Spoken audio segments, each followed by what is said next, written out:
I used to see culture simply as traditions and holidays of different people around the world. Now, after taking this course, I see culture as much more of a dynamic concept. Culture is shaped by norms, values, family structures, lived experiences, and geography. Teaching and observing in rural Montana this fall showed me that every classroom is multicultural, despite the fact that students in the classes were of similar looking demographics. After taking this course, I became more aware of my own identity and how it influences my teaching. Identity is shaped by the classroom environments and relationships. Novelist Chimamanda Adichie taught me about the danger of a single story. As I went through this course, I saw the idea become more and more prevalent. I learned how important it was to not assume someone's identity simply based on where they're from. I learned that culture can shape a person's identity, however, it doesn't define a person. Equity is not about giving every student the same resources. It's about giving each student an individualized plan for success. Students deserve different resources to help them get what they need. The students of rural Montana highlighted inequities that I hadn't yet been exposed to. Teaching is a partnership between students, me, and students' families. And after taking this course, I learned that culturally responsive practices must be community-specific and cater to the community within the school.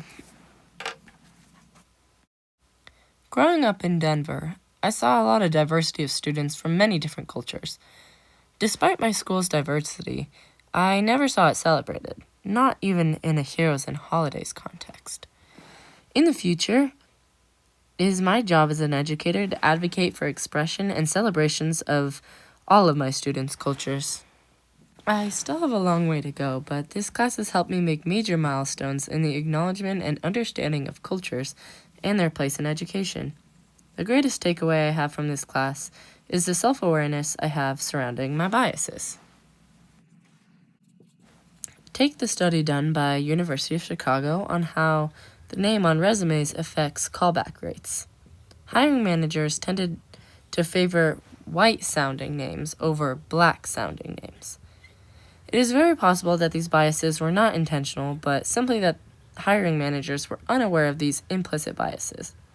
As an educator, it's my responsibility to be aware of my own biases and to make changes towards breaking them each day. At the beginning of the semester, I thought that culturally responsive teaching meant being just respectful of different cultures. I now know that culturally responsive teaching isn't about sprinkling diversity into a few lessons. It's about challenging the system itself and teaching in ways that affirm students and their identities. Gloria Billings discusses there are 3 pillars of culturally responsive teaching. Firstly, ensuring rigorous academic success for every student. Second, helping students develop and affirm cultural competence. And lastly, fostering socio-political consciousness, which is the ability to critique and challenge social inequities. Culturally responsive teaching is ever-changing and adapting.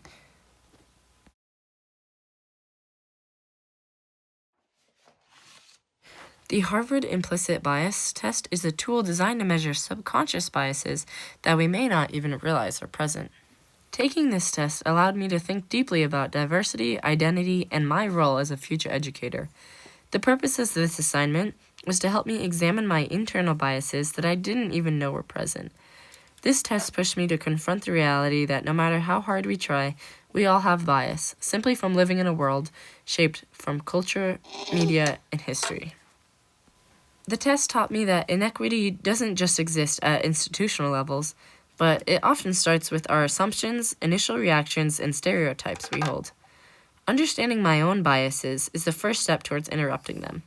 It is my responsibility to create classroom spaces where every identity is valued. Taking this test and reflecting on it showed me how my growth as a multicultural educator is continuing, because it shows I'm actively working to recognize and unlearn my biases. Growth can often be uncomfortable, but choosing to face it shows how I'm evolving as a teacher who supports all learners, even if they don't fit my cultural norms. Before taking the test, I thought that being a good teacher solely meant forming relationships with students and educating about my content area. Now I know it's much more. It means I'm willing to disrupt inequities even when they aren't obvious. My role is to create a classroom where every student feels seen and believed in. Equity is not something that's passive. During the Hoja and the Foreigner activity, we explored how two characters from different cultural backgrounds interacted and misunderstood each other. This activity helped me think more deeply about cultural norms and values. The purpose of this activity was to discuss how people from different cultures can interpret the same situation in completely different ways. By comparing the two characters, we practiced recognizing differences without judgment and learned how cultural background shapes communication. The story taught me that diversity has a lot to do with our worldview. Both characters interpreted the same conversation differently because their experiences led them to understand the world differently.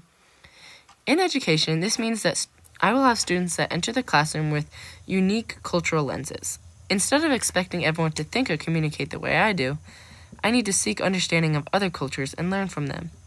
This activity showed my growth because I was able to not only identify differences, but I was able to analyze them respectfully. I was able to point out similarities and differences in each character. As a multicultural educator, growth means moving past assumptions and recognizing the complexity of every student's background. This story helped me realize that teachers can be the cultural bridge between students. My role is not to decide who is right, but it is to help students understand each other. When cultural conflict arises, it's my job to guide conversations and reflections. I have to model patience and cultural curiosity in my classroom. I found the nonverbal communication observation activity to be particularly meaningful towards my education as a multicultural educator. The purpose of visiting a coffee shop and observing nonverbal interaction was to notice how much communication happens without words, through body language, proximity, tone, facial expression, personal space, and even silence. By stepping back and watching people instead of participating, I was able to see how social norms and cultural expectations play out in everyday settings. This observation experience showed me that nonverbal communication is not universal, and that people express themselves differently depending on their identities. This assignment helped me move from simply noticing diversity to actively interpreting it. As a growing multicultural educator, I am learning to observe rather than judge, and to interpret behavior within a wider context. My role as an educator is not just to listen to students' words, but to read the whole student's. I learned that I cannot characterize students based on whether or not they fit my cultural norms, and I need to understand that each student communicated differently, and that communication styles are all welcome.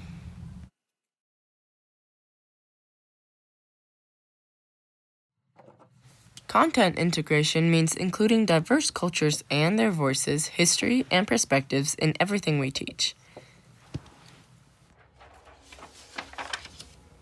When we used the identity matrix in class, I realized how many identities each person carries. It shows me that content shouldn't be represented by one identity, but as many as possible. And instead of assuming that everyone shares the same background, it showed me that identities are layers. And it challenged the idea that no one view of the world is considered normal. In my future teaching, I can include multiple cultural sources in each of my lessons, including perspectives from local communities, multilingual texts, and family stories. I want students to see their cultures in my curriculum on a day-to-day basis.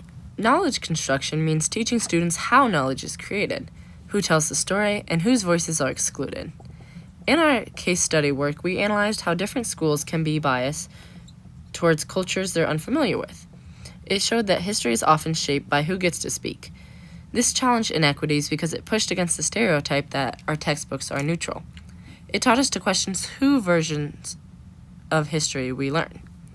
In future teaching, I can ask students questions like whose voice is missing, and how would this story change if it was told from another perspective? Prejudice reduction means helping students unlearn stereotypes and build empathy across differences. When we read the Hoja and the Foreigner story, we compared misunderstandings by cultural perspective differences, and instead of choosing one right side, we learned how interpretation shifts across cultures. It disrupted the idea that one culture was uneducated, and it showed how culture shapes interpretation, not intelligence.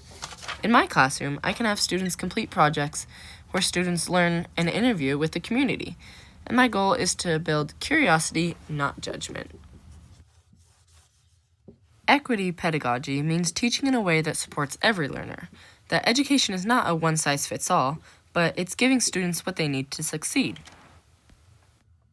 During my work at the preschool ASMSU, I noticed that different children have different learning needs. Some need visuals, some need movement, others need storytelling. When instruction changes to meet each student's needs, the students all have a chance to succeed. I used to think that fair meant everyone got the same resources. Now I know it means giving each student an individualized plan. In the future, I can center instruction around each student's lived experiences. That means shifting my teaching to support English language learners, students with developmental disabilities, gifted students, and any other student accommodations. Empowering school culture and social structure means creating a school climate where all students feel valued, not just in curriculum, but in celebrations, expectations, and leadership. During my time in Scobie, Montana, I observed a classroom where students were able to speak their home language with the peers. I saw the joy and confidence that these students had when conversing, and I noticed how it became a strength and not something to hide. It challenged the idea that students must conform to one culture to succeed. And in the future, I want to build relationships with families, bring cultural knowledge into classrooms, honor Indigenous perspectives through IEFA, and let students share stories from their own culture. Empowerment starts when identity is welcomed at school.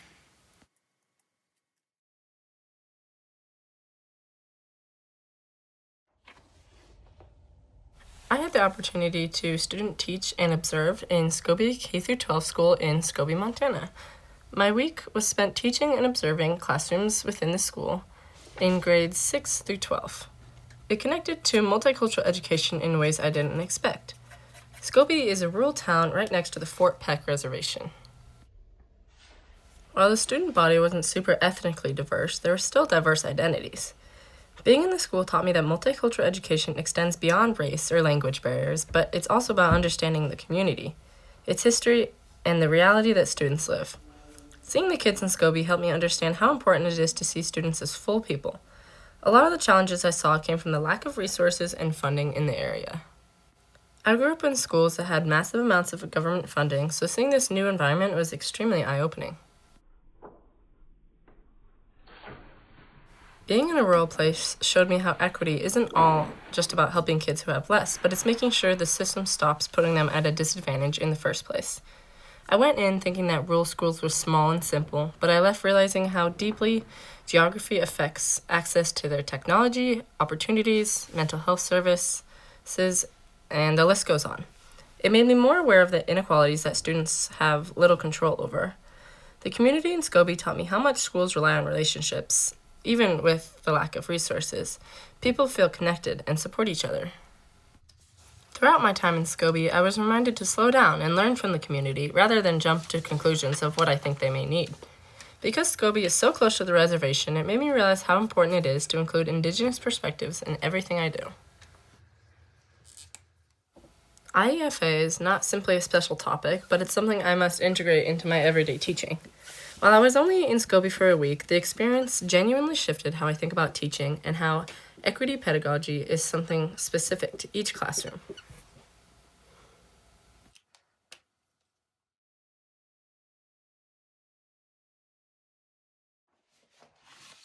As I look back on this semester, one of the most significant understandings I've gained is that teachers have a responsibility to examine their own biases and identities.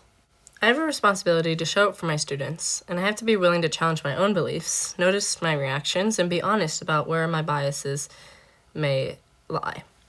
It means recognizing the privileges I hold, acknowledging the cultural norms that I bring into the classroom, and understanding that my perspective isn't the only perspective. Designing instruction that affirms students' identity and culture means intentionally creating space for their stories. It means allowing multiple forms of participation to fit UDL, so that students can demonstrate their knowledge in ways that match their communication styles. I want students to feel that their culture is something that's not left at the door, but is welcomed in. Building relationships with families and communities is a foundational part of teaching, and I plan to engage with families as a partner. Relationship building means showing up consistently, understanding how culture shape communication and expectations. Challenging inequity will require me to speak up once I notice it.